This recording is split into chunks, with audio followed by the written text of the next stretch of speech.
it's Diane from Teach Pre-K. I'm in the middle of my gingerbread week.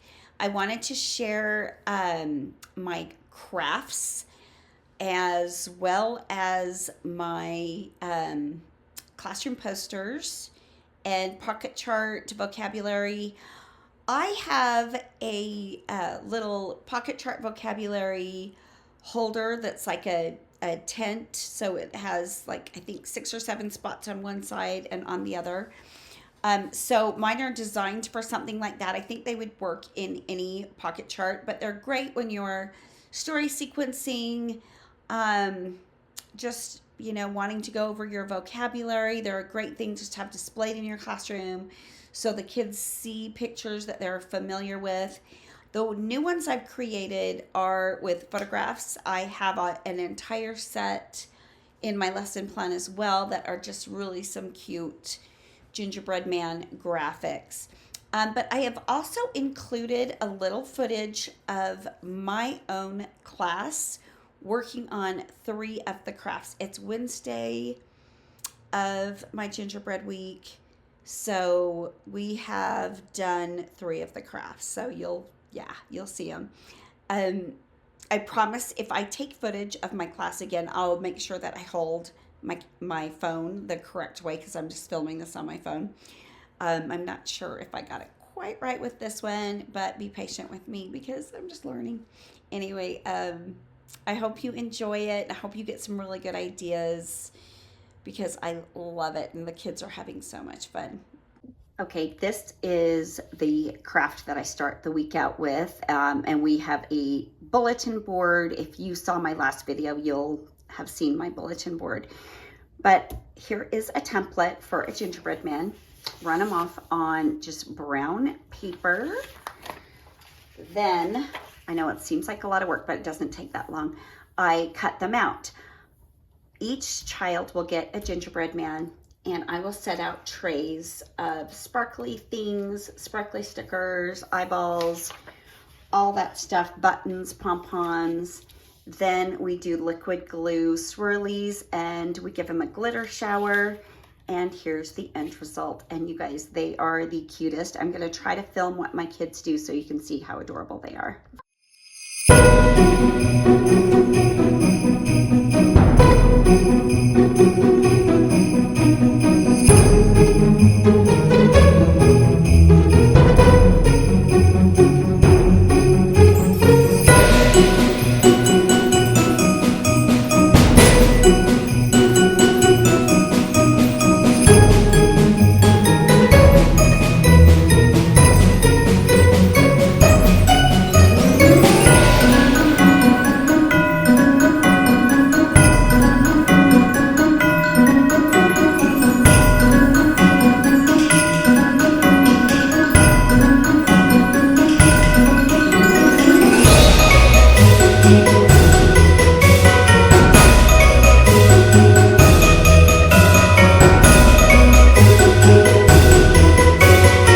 Okay, another thing that I included in my update is this gingerbread house template that I, again, will print out on brown paper. I've cut them out in the past, but I don't recommend it because you can make a cute little winter scene.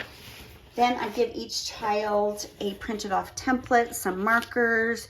We use some pulled apart cotton for the snow and the smoke coming out the chimney. This chimney was just added with the marker. And I think this snowman was down there, but this is worse for wear. But they decorate their gingerbread houses with these stickers and the cotton, and it turns out so cute.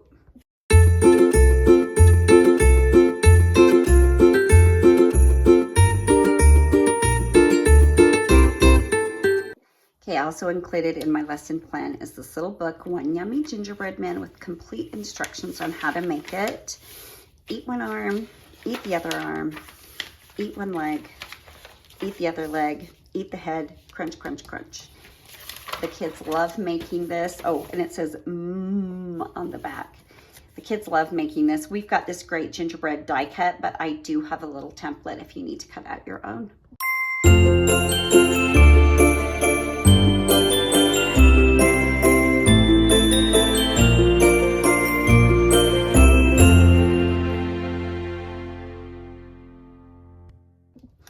another thing included in my gingerbread lesson plan are these tree templates, which are just triangles.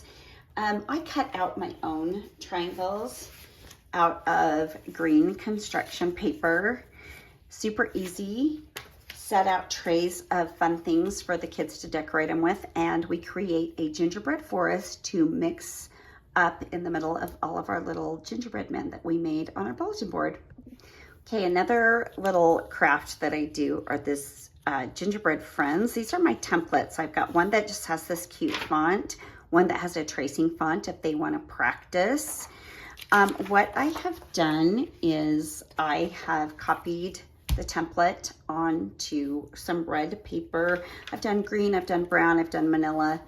I get brown paint and gingerbread man cookie cutters, and we use the cookie cutters as stampers, and we stamp little gingerbread friends out, and then we can decorate our little gingerbread men with markers, or we could also use stickers or anything else we wanted as well. Okay, so here are just a sample of the die cuts that I use for the One Yummy Gingerbread Man books. I always have some left over, so we create gingerbread buddies. We add hats, eyelashes, stickers, sometimes hair and shirts, just anything that the kids can think of. They love this because they get to play with them, and we send them home. So all I do after they color them is just secure them. That one's with Scotch tape, and this is with some packing tape. I like packing tape because it's gonna stick better, but that's all we do. Okay, so new in my lesson plan this year in my update, so if you've already got it, please re-download it because you'll get this new stuff. I have graphic posters with just cute clip art, but I made new photo posters as well.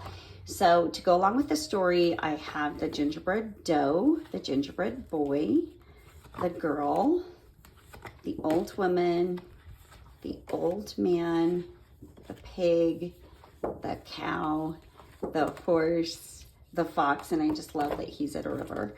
And I included a gingerbread house and gingerbread friends. Okay, I have a vocabulary pocket chart tent card that I use in my classroom, and these are also included in my gingerbread lesson plan. I have them all in cute clip art graphics, but I've added the photos. So I've got dough, oven, old woman, old man, gingerbread boy, gingerbread girl, run, pig, cow, horse, fox, and house. So there you have it, my pocket chart vocabulary, my classroom posters, and my fun crafts that I do every year for Gingerbread Week. The kids really love them, and I know that if you try some of them, you will too. I'm leaving the link for my lesson plan in the description. If you're interested, check it out. It's not really necessary, but there's so much great stuff in there. You will not run out of things to do. Enjoy. Thanks.